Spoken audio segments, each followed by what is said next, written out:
Hai guys, welcome back to my YouTube channel. Bertemu lagi dengan aku Angel Pardede. Jadi di videoku ini itu sama seperti yang di judul, tentang suka duka menjadi anak kos. Nah ini tuh versiku ya teman-teman, gak versi siapa-siapa, versiku sendiri gitu kan.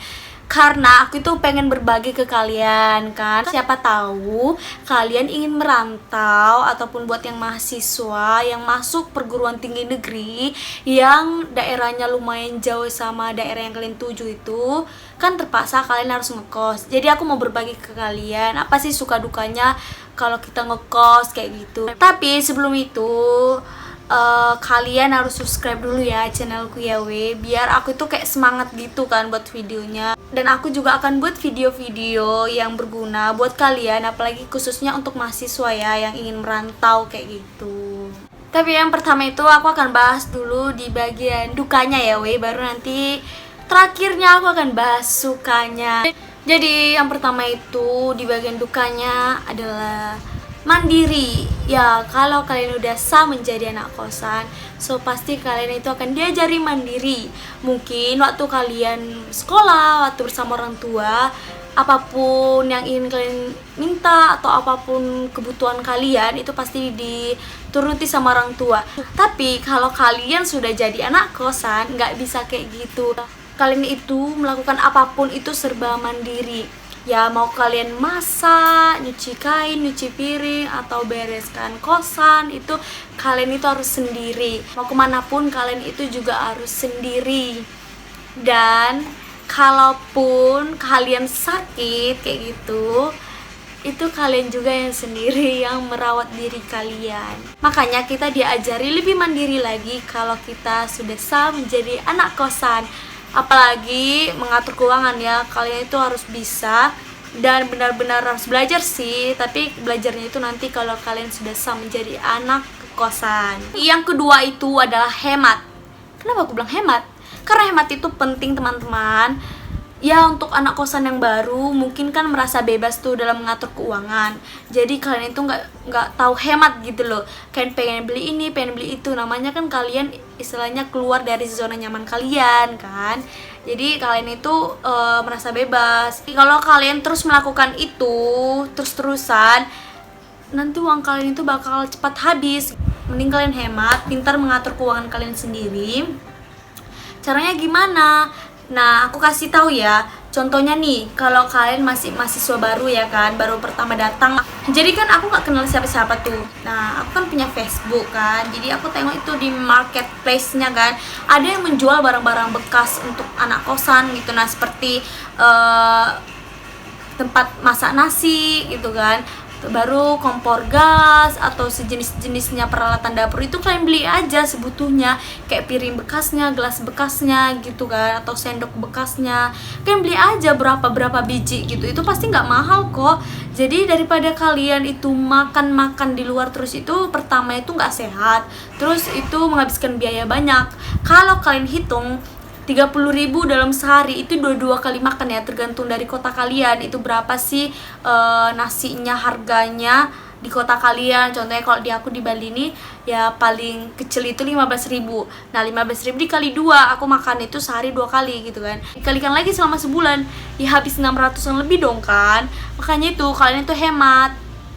Caranya kalian beli barang-barang bekas aja, nggak usah gengsi, nggak usah beli barang baru, barang bekas aja masih bagus kok gitu kan. Orang juga nggak mungkin lah menjual barang yang udah jelek. Yang ketiga itu adalah kesepian. Karena kalau kalian pertama ngekos itu pasti kalian tuh merasa kesepian kan, karena nggak ada teman, nggak ada siapa-siapa yang kalian kenal. Jadi kalian itu harus perlu beradaptasi lagi kan. Itu pun nggak secepat yang kayak dipikiri orang-orang gitu. Makanya pasti di awal-awal kalian merantau itu kesepian, sedih gitu kan. Biasanya rame, sekarang sepi banget, gak ada teman ngobrol, gak ada teman bermain gitu kan. Apapun yang kita lakukan itu benar-benar sendiri. Ya pasti kalian itu merasa sakit gitu, kayak sakit karena rindu orang tua, sakit karena nggak bisa sendiri gitu kan. Tapi kalian kalau udah lalui beberapa bulan, pasti kalian itu udah terbiasa nantinya. Oke, yang keempat itu adalah duit habis uang datang telat. Itu sering kali dilalui sama anak kos. Ya karena udah uang kita ini habis, itulah karena dibilang kita itu nggak hemat ya, jadi uang kita itu habis. Taunya dari kampung uang kita itu lama datang atau telat datang gitu loh. Belum lagi kita harus tanggal sekian udah bayar kosan. Aduh bener-bener nggak tahu lagi. Dan itulah ujung-ujungnya kita harus minjam, kita harus pintar ngomong ke bapak kosnya atau ibu kosnya, bu saya telat ya, kayak gitu. Itu sih sakitnya ya, apalagi aduh kalau uang udah habis, aduh uang bulanan juga datang telat. Itu sih benar-benar ngeri ya. Jadi kita itu harus makan indomie terus lah, kayak gitu dibilang. Makanya itulah dibilang kenapa anak kosan itu sering makan indomie, karena sering kayak gitu, uangnya udah cepat habis, uang bulanannya lama kali datang. Jadi kayak gitulah hasilnya. Yang kelima itu adalah kita itu punya tetangga yang suka ngadu gitu loh ke bapak kos. Ya aku tuh dulu waktu ngekos juga pernah merasakan kayak gitu. Pasti juga kalian nanti akan merasakan, karena yang aku rasakan itu punya tetangga yang suka ngadu itu kan. Kayak contohnya nih, teman-teman kampus kita datang kan, so pasti kan namanya mahasiswa kan mulutnya kan ribut gitu kan, atau ya istilahnya ribut lah dibilang ya kan.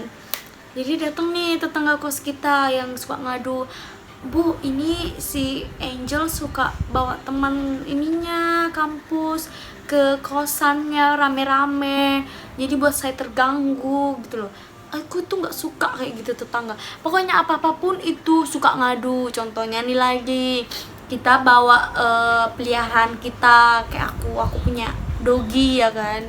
Jadi dia tuh ngadu, bu si Angel punya dogi dan pupnya tuh sering berceceran gitu. Itu aku sering banget kayak gitu, padahal dogi aku itu kalau dia pup gitu di luar atau dimanapun itu, aku itu udah sedia gitu loh tisu basah kan untuk ngelap itunya pupnya, karena aku juga harus menjaga kenyamanan tetangga aku kan. Cuman dia tuh suka ngadu gitu loh, suka ngada-ngada cerita gitu. Makanya tuh sih aku yang kesal sama tetangga kos yang kayak gitu sih. Pokoknya banyak watak-watak manusia yang sekarang, apalagi kalau tetangga kos kita yang udah berkeluarga. So pasti kan kalau kita ribut dia kayak terganggu gitu kan. Ya cuman jangan ngekos di daerah anak kampus dong, maksudnya jangan ngekos di daerah mahasiswa. Ya kalau mahasiswa kan pasti ribut kan, namanya masih muda gitu. Cuman ya kayak gitulah, punya tetangga yang kayak gitu agak kesal sedikit gitu loh teman-teman. Baru yang keenam itu adalah punya bapak kos atau ibu kos yang suka ngatur. Tapi kebetulan bapak kosku itu nggak suka ngatur, jadi kayak benar-benar free.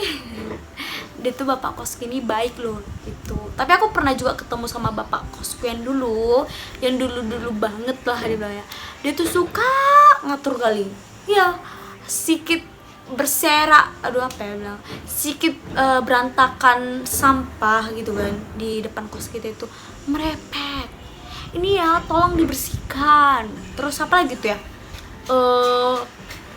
atau kita belum sapu nih ya, kayak halaman kosan kita itu belum kita sapu, tolong ya disapu, dijaga gitu loh. Aku kan kesel kali kan. Terus dibilang lagi, dek tolong ya jangan ribut, ini loh udah jam waktunya istirahat. Kadang aku pusing gitu loh, karena apa, itu siang loh, masa aku nggak bisa nyanyi, nggak bisa nelpon sama orang tua di kampung, kayak ngatur gitu kan. Kayak udahlah nggak nyaman, aku pindah kos aja gitu. Bukan berarti aku yang suka bebas gitu, bukan, cuman ya aku nggak terlalu suka yang kayak gitu loh, bapak kosnya suka ngatur-ngatur kali, aku nggak suka gitu. Ya tahu sih dia punya kosan, cuman saran sih ya jangan kayak gitulah. Jadi itu yang di bagian dukanya yang kurasakan sejak aku menjadi anak kosan.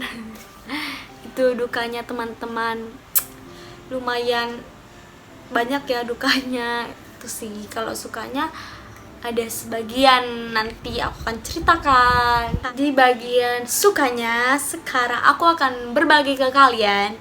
Sukanya menjadi anak kosan itu apa sih? Yang pertama itu adalah free atau bebas.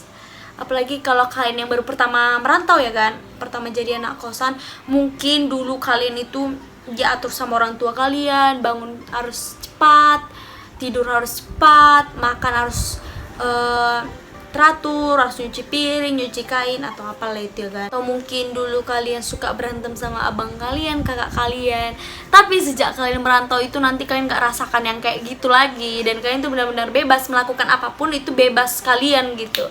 Kalian mau nongkrong lama bebas, kalian mau ngapa-ngapain pun bebas, gak mau beresi kosan pun bebas, gak mau masak pun bebas kalian gitu. Itu sih enaknya menjadi anak kosan, apalagi kalau baru-baru pertama ngekos ya, itu sih yang kalian rasakan pastinya. Oke, yang kedua itu adalah bebas nongkrong. Karena tipikal anak-anak kosan itu, apalagi mahasiswa itu suka nongkrong kan. Mungkin waktu di kampung kalian atau kalian masih sekolah dulu atau SMA, kalau nongkrong pun kalian batas pulang kalian sampai jam 9 malam kan, atau jam 10 malam. Tapi kalau kalian udah merantau, kalian tuh bebas mau nongkrong sampai jam berapapun, sampai pagi pun bisa, atau sampai jam 2 pagi pun juga bisa. Jadi benar-benar bebas lah, itu sih yang membedakan. Yang ketiga itu adalah bebas nginap di kosan teman. Ya, bebas nginap di kosan teman. Mungkin juga dulu kalian itu waktu bersama orang tua kalian nginap di rumah teman kalian aja kan nggak dikasih. Ke tetangga dibilang ya nggak dikasih. Kau itu punya rumah, ya kau tidur di rumah kau aja. Kecuali kau nggak punya rumah, tidur di rumah orang. Itu sih dulu kalau orang tua aku ngomong kayak gitu. Makanya aku lah yang nggak pernah nginap di rumah temanku. Pernah sih, tapi dalam keadaan berbohong itu dulu guys. Jadi kayak gitu. Kalau kita ngekos ya, kita mau nginap di kos teman kita juga bebas kan gitu. Itu sih yang enaknya, jadi bebas melakukan apapun. Oke, yang terakhir itu adalah bebas tidur jam berapa, bangun jam berapa. Ya, kenapa aku bilang kayak gitu? Karena di kampung kalian mungkin kalian tuh tidur jam 9 malam atau jam 10 malam. Bangun itu harus jam 5 pagi, jam 6 pagi kayak gitu kan. Tapi kalau kalian udah merantau, ya jangan-jangan tidur jam segitu, nggak bakal bisa. Karena kalian itu masih tidur itu larut-larut malam ya, kayak jam 3, jam 2, jam 1 kayak gitu. Ataupun pagi, jam 6 pagi bisa orang tidur loh. Aku pernah kayak gitu.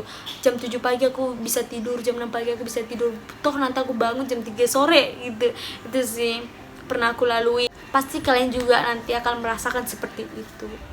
Yeay, sekian dulu video aku yang sudah nonton sampai habis. Aku ucapkan terima kasih yang baru nonton atau yang baru pertama datang ke channel aku. Selamat datang. Jangan lupa subscribe ya, biar kalian itu nggak ketinggalan informasi dari aku. Jadi sekian dulu video aku, semoga kalian suka dan semoga bermanfaat buat kalian.